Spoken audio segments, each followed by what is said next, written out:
Well, welcome back to Cork's Critical Thinking Corner. Thought I'd bring you out and show you the high tunnels. So that's one, and there's the other one behind it, downhill. And this one up here is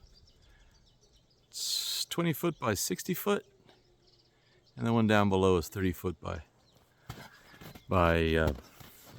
48 feet. Yeah, that's it.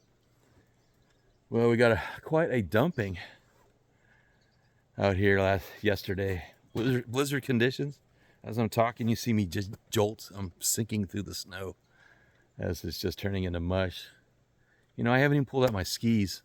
I've only been doing a snowshoeing out here, and I got myself a nice pair of Alpina backcountry telemark cross-country ski boots, and I have not put them on because every time I'm ready to go, the snow sucks.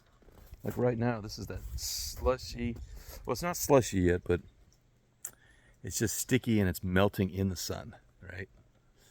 But what I wanted to talk about today is based on what I talked about last time, which is the collapse or the attack on the Baltimore Key Bridge. And what I want to talk about is two things. One, a lot of you are probably very aware of. Another one you're aware of, but perhaps you don't want to think about it. It's very hard to think about if you believe that you are a citizen of a democratic republic, right? That you're in a republic where your vote counts. And before I talk about that, I'm going to talk about what's really important for you to get ready and understand and think critically, because that's what this is about, right? Thinking critically. You weigh your options, you look at the things that are happening. Oh, by the way, just if you do see that hole back there, yeah, that's one of my duties I'll be having to do is repair that hole. I had a little pocket of where the snow was just building up, and before I could get to it, it just ripped right through, fell through. And then I had a bunch of snowshoe hares that were jumping in there for a free lunch until I went out there and I dug it out a little bit so they can't make a quick jump in there, right? So that's why there's kind of a trench going up to it. Though tomorrow I'll be working on that, getting a trench just to get to the front door. I'll be digging a trench. So if you're following me over on 5 Acres and a Moose, my homestead channel, you'll see it over there. And if you're not, you should go over there, because thinking critically and somehow growing your own food are very, very heavily tied together right now. Because what happened with the Key Bridge that you should be thinking about is, first of all, not only we're past the idea of how it happened, or even on the general idea of why it happened. So remember, nothing happens. There are no coincidences. If you get in the point of thinking there are no coincidences, oh, there goes my geese. See them over there? Yeah, there they are. Right over there. Right there. Playing in the snow. I like to let them out when it's nice and bright sunny, as it is now. And I also know that there's no storming on the coast, because of the storming on the coast, then all the eagles come in. And I don't like having my poultry out when the eagles are around. The goshawks, the chicken hawks, they're a different story. They're always on the hunt, right? They're predators. Eagles are just scavengers. But so we're past the idea of what happened and why it happened, which is that it's an attempt to it's an attack on the market, right? It's specifically an attack on the market in order to jack up prices. So the objective, if you were to attack a choke point for transportation and entry of shipping. I mean, there was nothing better than to hit the Port of Baltimore and that bridge. But taking the two of them out together, by doing that, has affected importation and exportation from the United States back and forth across the Atlantic. And importation, interesting that most vehicles that come from Europe, they come in through Baltimore before they're transported to other parts of the United States, right? So if you want to jack up prices, that's what you do. But where I'm cautioning people, where I'm cautioning my listeners and my viewers, because we'll be ramping up the podcast again on the Apple iPod podcast and iHeartRadio and Spotify, is not the idea that it was just to jack up the prices, but the key is looking at why they would commit something so dramatic, so shocking, and actually so effective. Why would they do that now? Why would they do something like that now, at this point in time?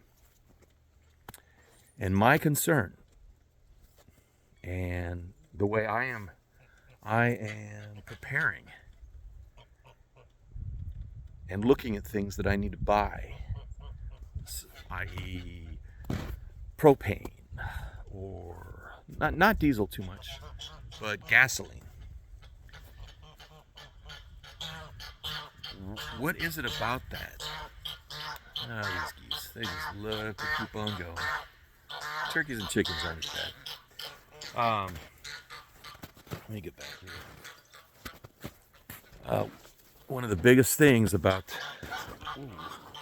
this stuff, just really just a nice ankle breaker. The thing about the increase in this price is that it's so catastrophic that people are not even aware of how catastrophic it is. So initially, it's just going to get people. It's the effect on the market is it's going to jack up the prices on hazardous materials being transferred, right? But it also is the importation of ending materials coming in from across the Atlantic that then will make its way west, right, all the way to California for that matter, and up here to Alaska, and how that will affect the pricing of all these products. But the key is how that relates to other things that are happening, such as the ramping up of the war in the Middle East, where to the point that even the Ukraine, they tried to have more attention going into us being all sucked up into fighting in Ukraine, but they're realizing that we're really not into that, because you can play the game enough times that finally you say, you know what, you can count us out, which is a good thing right now, considering what the war in Ukraine is really all about, which is hiding the criminal activities of the Biden Irish mafia. And sadly, Army Special Forces operators being killed in this debacle, and discussing that it's allowed to happen. And that's what the next part I'll be talking about will be about, is it's allowed to happen.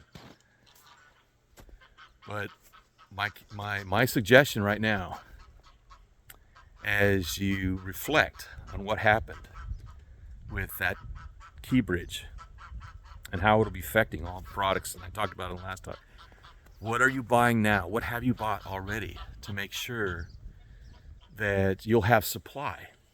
But also, for instance, here I'm getting ready to prep the ground inside the high tunnels. I'm also going to repair the hole in the high tunnel, and then I've also got to put more windows in both high tunnels, the upper and the lower one, to get more moisture out and also be able to cool the high tunnels. I mean, we're getting here outside, it's like 21 degrees at night, 20 degrees, 19 degrees at night, and then during the day it's like 45 degrees.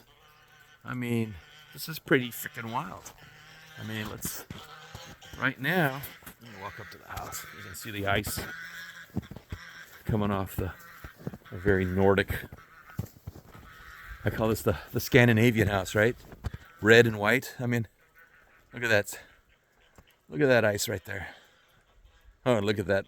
I've left it up there. I'm not going to take it down. Who knows? I might need it again. An antenna from the 70s. But yeah, it's like it's all melting off quickly. But that's what came in. That wasn't there until yesterday. Yeah, this junk. Ugh. That's how you can tell Alaskans who have lived here for a while, as compared to the Chichakus who come up, after they're looking at all the reality TV shows. And if you read my book, So You Want to Be a Reality TV Star, I'll put a link below so you can get your copy if you haven't. You should. Because it talks not just about reality TV, but it talks about media. And how the media has been used against not just the American citizens, but it's been used against people around the world to manipulate your emotions. And through manipulating your emotions, manipulate your actions.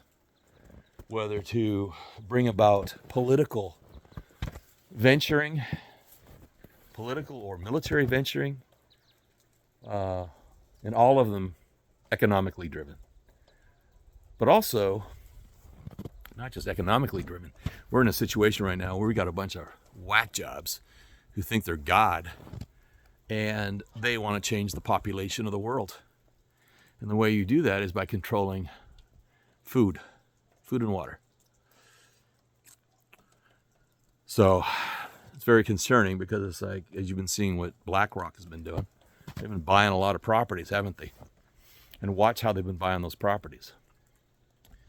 It's wild that we have these people who were born American, born in the United States, reached a level of affluence as a result of the opportunities that were available in this country. And yet now they're so happy to take it away from everybody else. Isn't that insidious? Chaps my hide. So, and that takes us to the next subject. This is not going to be happy. So, the title of this episode states it correctly, which is, do you actually think your vote counts? And I can tell you, it doesn't. And I know there's going to be a lot of people who are just going to be totally pissed off and angry. How dare you say that?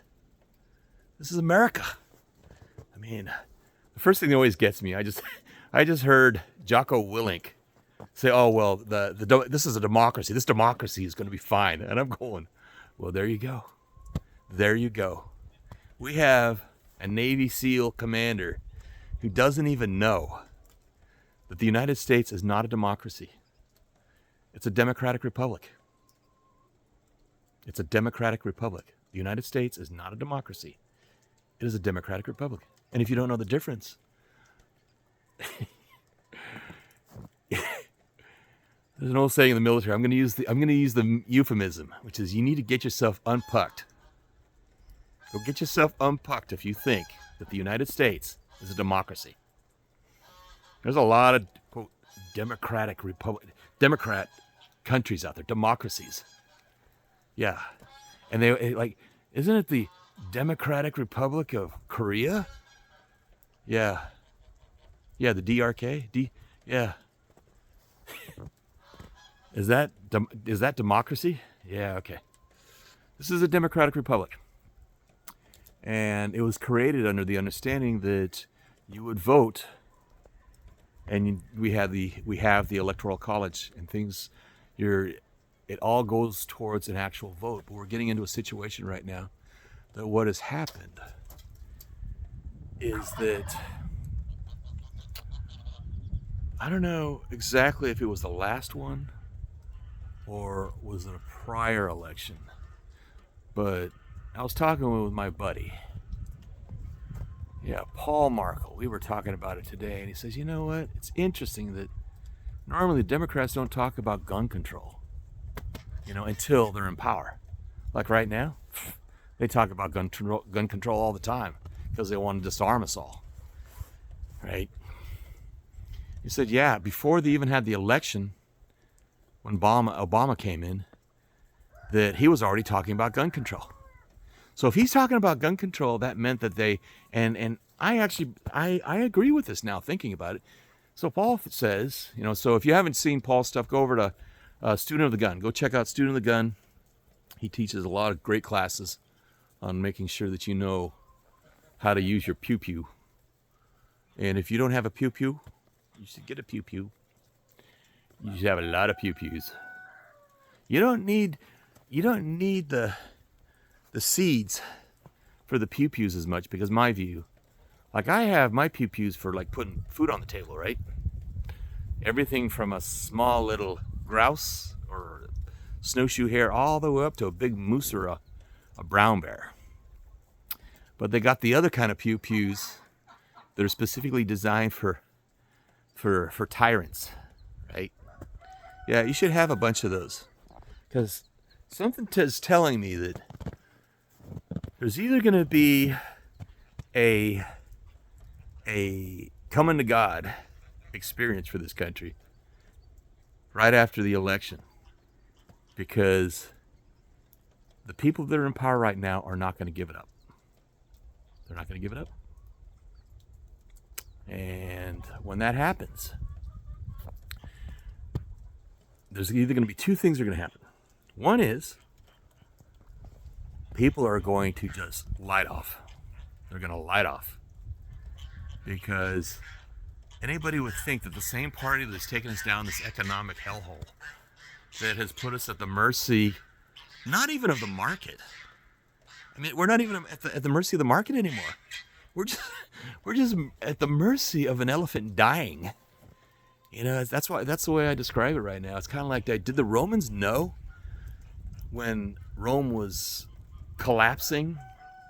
Did they know it? Or did it just come as a surprise? It's because when I look at it, this is the metaphor that was I find is very strong, which is America is like an elephant that has just been shot. Right? It's killing the white hunter, and it's killing the assistant guides. But realistically, the elephant is dead. Its body just doesn't know it's dead yet. And that's basically what's happening to the United States, has happened to the United States. And it's all been set up, evilly so. Because remember, I was talking about like people at BlackRock who, they're globalists. They don't have anything vested in the United States. See, that was one of the things. It's one of the things, if you say you were an American up until about, I'll even say as far as like about 1968, even LBJ, who I think is one of the biggest scumbag presidents we've ever had in our history. Because that guy, I was raised in Vietnam. I saw the Tet Offensive of Saigon, 1968. I saw the bloodier offensive of May, which was Little Tet. And if you're my age and younger, you probably don't even know what I'm talking about. But go talk to your father, or your grandfather, and ask him about if they were in Vietnam in 1968. So my first memory is life of that. And then in my 20s, 20 years later, or 21 years later, I got to personally experience the Salvadoran equivalent of the Tet Offensive, except that time, I wasn't a little kid.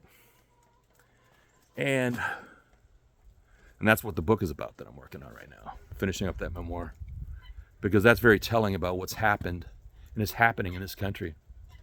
Wars that we get into that are actually in order to defend the country, and then other wars that we're put into in order to burn up our alpha males, invest blood in areas where we shouldn't even be in the first place, and burn up our resources. Think about all the metal that was formed into bullets and planes and ammunition that basically was just tossed into Indochina for 20, 30 years, right? And then here I was in Central America, and a lot of it was coming back at us. when Fidel Castro bought all that ammo that we left in 75 in Vietnam and had it shipped over to Managua, And that was the first time I had an experience or the feeling of what is it like to get hit by bullet fragments from a firearm, from an M16 that had serial numbers of a M16 that was left in Indochina in 1975, right? Yeah. As to how we got that M16, I'll leave it to you to extrapolate how we got that M16 back. But think about how we've had our country stolen from us. And the travesty of it is that we've also had, it's not just for Americans, because America was always the beacon of light, right? It was the beacon of light for the rest of the world. And that changed when we got hooked up into the military-industrial complex's war in the Middle East, which is like a perfect example. When I was in Central America fighting commies, we were just tasked with killing commies. That's it. We weren't there to spread democracy, change their government. We were there just to kill commies. And I mean, Reagan even said it. I mean, that was his call to action. Kill Russians. What he was really saying is, go kill commies. And we did a good job and we won. But the MIC, the military industrial complex, was not involved in that. We were all using ammunition and weapons from a prior war in Southeast Asia. The Middle East. All that was new stuff. I mean, when I was looking at operators and they're telling me, yeah, we get issued this stuff. And I'm thinking, dang, we had to go and buy that stuff with our own money. And we had actually had to tell the manufacturer how to customize it for us because it was ours and we ordered and bought it ourselves. This compared to like, oh yeah, here. That's just wild. I still get a kick out of that. But we're in a situation right now where people are thinking, oh, well, okay, so, and these are the same people who believed, or no, they won't believe anymore about something as big as the mosquito jab, right? But now they're willing to accept the idea that, okay, well, if you go vote and you supposedly voted for the imposter in chief that's in now, that you voted for him, did you actually think that was the winning vote? Do you think that, oh, well, this time if you vote again, it's going to change? Think about that. I mean, there's a saying, you know, that if you continue to do the same action and expect a different outcome from that action, that's kind of a little bit kind of like insanity, right? And I think that's what's happening. I think people are getting to a point they don't know what to do. Because if your vote doesn't matter, because they know who's going to be the winner before you do. And that's before you go vote. And that brings us back to that story I was talking about with you about Paul Markle from Student of the Gun. And I were talking about, you know, actually today. And he said, like, it was like the first time that the Democrats ever started talking about guns and gun control before the election. So if that's the case, because they know how deadly it is to talk about gun control on either side. I mean, shoot, I was actually looking at Bobby Kennedy just now, you know, for a few months, and then he started saying, well, you know, we can put up the Second Amendment up for vote. I go, no, you can't. You can't. You know how many countries I've traveled through where they have a constitution exactly like ours, and yet they are considered dictatorships and have tyrannical governments, and the only thing missing is a Second Amendment. And I will correct Jesse Ventura because I just heard him a couple nights ago, which freaking floored me. I agree with him on a lot of things, right? About how the country has been stolen and taken away, and why he is like persona non grata on media because they don't want him talking, which is true. because he talks about a lot of stuff, and some of it initially, remember all these conspiracy shows and how those shows have all turned out to be true. It's wild. But he says, and this is just ludicrous. He said like, yeah, I still believe in the Second Amendment, but I think but only in your home. And then he says some stupid stuff which just fits with the anti-group, which is, oh, so you can run around in your house and play Rambo. And it's just like, dude, you totally missed the point of the Second Amendment. The Second Amendment. Let's finish out that story. So he says, but if you leave the house, you have to be heavily licensed and heavily trained, and all the requirements of getting, quote, like getting licensing as a licensed CCW, concealed carry. Well, there's a big problem with that. And that's why you have states that are called constitutional carry. They're called constitutional carry because the right to bear arms shall not be infringed, right? Shall not be infringed. There's no like on a Monday or a Tuesday, it can be infringed. No, it's just shall not be infringed. That's very straight. That's why when the Constitution was written, it was written for people like you and me who are not lawyers, which thank God I did not become a lawyer. And I'll tell you why. Because our country has gotten so lawified, legalized, that things that should be illegal are legal, and things that are considered illegal should be free for you to do whatever you want to do because you're a free person, right? Well, that's what's happened in this country. It's like down is up and up is down. And yeah, Jesse Ventura is saying that, only if you in your house can you walk around. Well, it has nothing to do with self-defense. Has nothing to do with protecting your land. It's about not having an enemy of the people dictate to the people. That's what it's about. That's all it's about. It's not about hunting.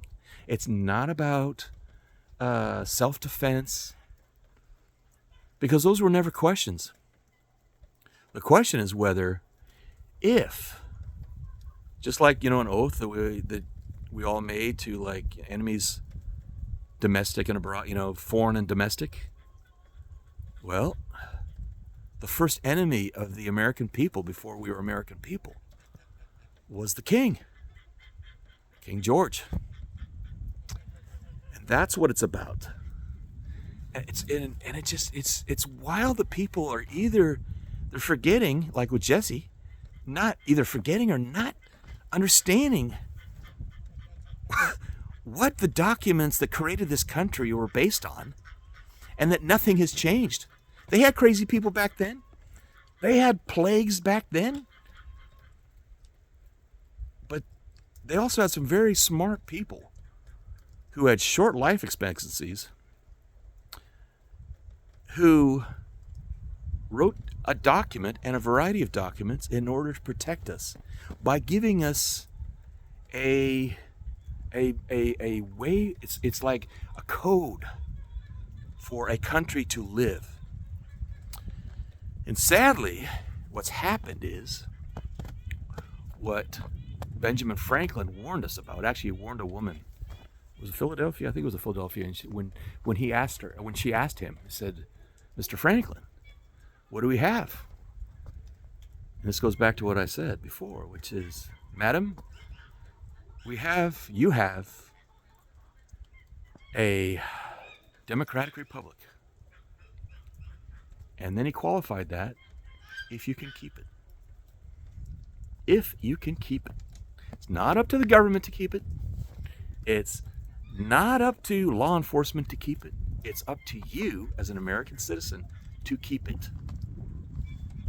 I mean, take for example, like, everybody says, it was the 3%ers? The group, was it 3%ers or 2%? The group that they're saying was a militia. Well, isn't it interesting that when we started having questions about the government and whether the government was on our side and was actually instead on the side of corporations and have been hijacked by corporations, right? That's when all this furor and worry about militia started coming up under Clinton. Ever wonder about that? Yeah, because before we had a standing colonial army, everything was militia. David Graham, Andrew Graham, his son, my direct ancestor, I said arrived there in South Carolina on the Pennsylvania Farmer. Yeah, they were militia when they went off to go and fight the Redcoats, or it was actually Tories. They weren't even in a British army. They were militia fighting for the king, loyalists. There were only two actual. Well, there was two American officers from the colonial army, and there were two British officers who one got shot off his horse and became an example of American marksmanship. But they were the only ones representing the actual military armies. Everybody else was militia, whether there was loyalists on the other side or colonial militia on what would become the American side. So it's interesting that the media and the propaganda is in order to disassociate the American people from the origins of our founding, which was a militia. So why is that? And why is that as we get closer and closer to people asking questions about whether our votes will matter? So as more and more people ask these questions, you're going to see more and more repression by entities that are questionable. And and if you worked for the government, like I've worked for the government, you know what I'm talking about. Oh yeah. You know how things have played. And, it seems we've been okay with it because it's happened to other people from other countries, in other countries. It's quite different when it happens in our own country, from our own government. That's never happened to the level it's happened now. Because the tools are there, and they've been using them. Just like a gun, right? In the hands of someone who's doing the right, defending family, livestock, property, country, fellow citizens. It's a good thing. But then the same gun picked up by someone representing a tyrannical government, a dictatorship, murderers, thieves, robbers, it becomes a bad thing. So it's just a tool. So beware when the media is making it look like it has an entity or an idea unto itself. Because what's that saying is they're trying to sway you emotionally. And when they try to sway you emotionally, instead of letting you think critically about things, about what's happening, like if you actually feel that the vote was stolen last time, and that Trump should be the president, why would you think anything's going to be different now? Think about that.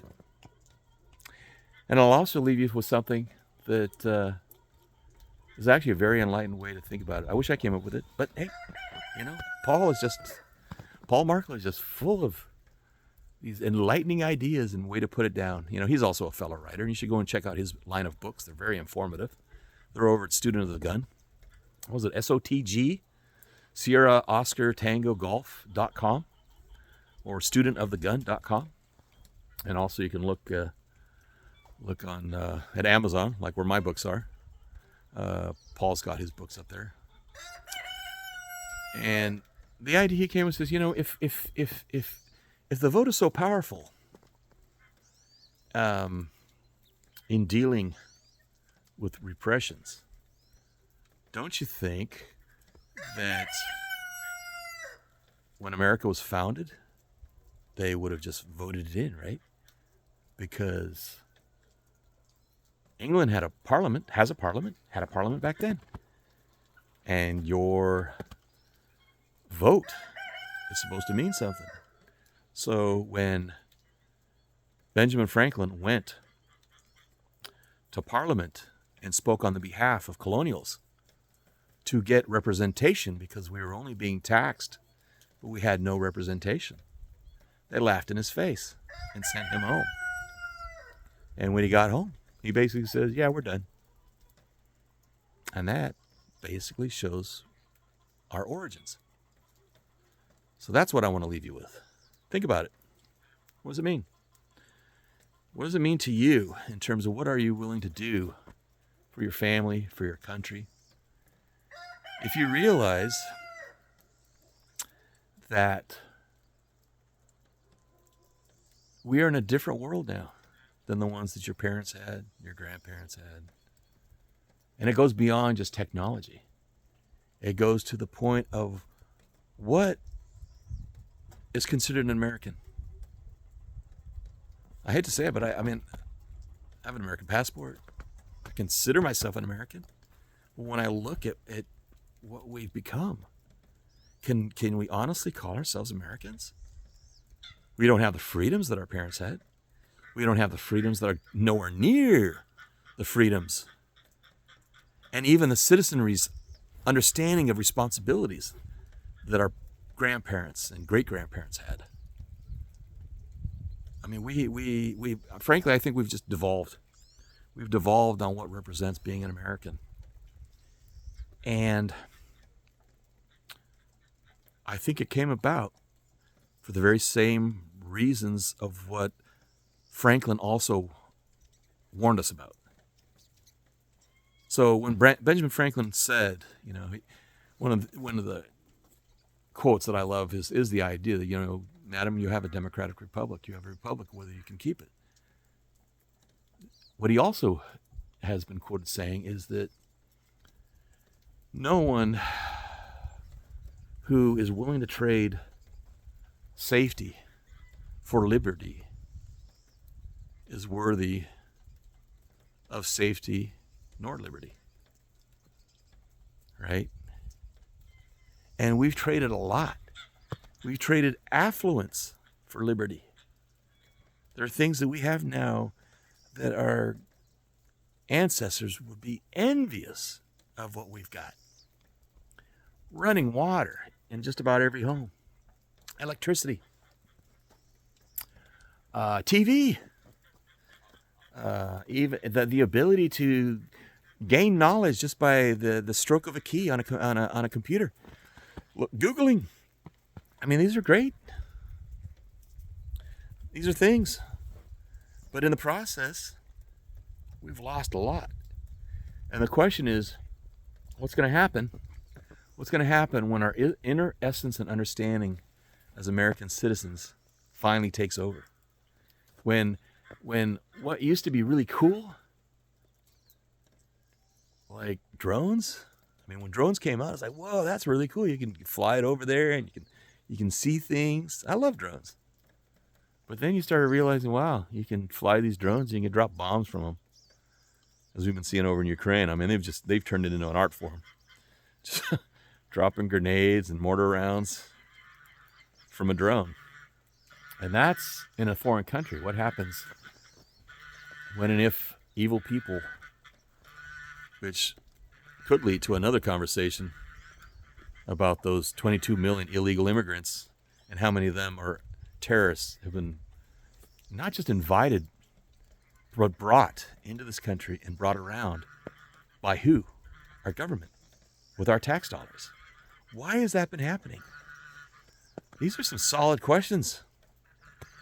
And do you think that a government that has been up to something so illegal and so dangerous, so incredibly dangerous, is going to be willing to stand aside and have it all taken down and replaced? Which I assume what Trump would do if he comes in. Big questions.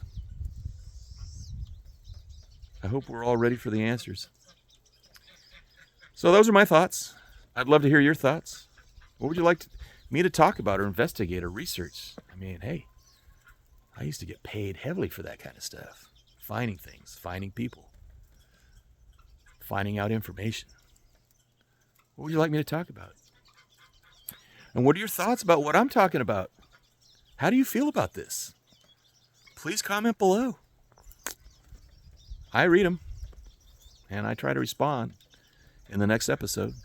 So that thing again, I was talking about, I guess I was talking about on the other, on my other channel, 5 Acres and a Moose. But the idea of buying gold. So responding, there was a comment. I read a comment. One of the comments that I got was about buying gold. I got good luck buying gold. I'm not talking about buying gold. I'm just telling you that the price of gold is freaking going through the roof and how it affects your purchasing power. What I am saying is use your money, use your cash to buy assets. Because when the value of the dollar gets so bad, because nobody trusts it anymore. Because remember, fiat currency is based on trust. Gold and silver is based on the market value, right? It's an asset. And it's also currency, real currency. You can trade it for something. But an asset can also be translated as into a currency, like, for example, like talking about ammunition and how ammunition is. I got friends who are already trading ammunition for services, like a box of ammo for the repair on an air conditioner for a friend of mine in Texas. We're going to get back into that. Quote, bartering. It's the old way of exchange and trade. The reason we went into currency is because, you know what? It's kind of hard to carry like 100 pounds of meat on your back. But hey, if you've got the value of 100 pounds of meat and you have it in coin form, you can exchange that coin for what? Whatever value in something else. So that's the currency exchange. So look at these things. How are you being affected? And what is your game plan? Think about these things. I think about them every day, but I also put action into them. That's why I work on my land. That's why I go hunting, I go fishing. That's why I fly airplanes for operators.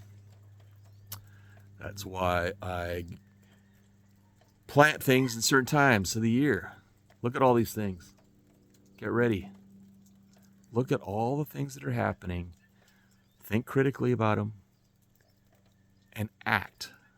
I'm trying to get you to do things. Because there's a lot of people who just sit back and go, yeah, that's a great idea. Or, that just sucks. I don't agree with it. Either or, whichever. But the key is look at it, apply it to your personal situation, and act upon it. With that, hasta el otro lado. See you on the other side. Good luck.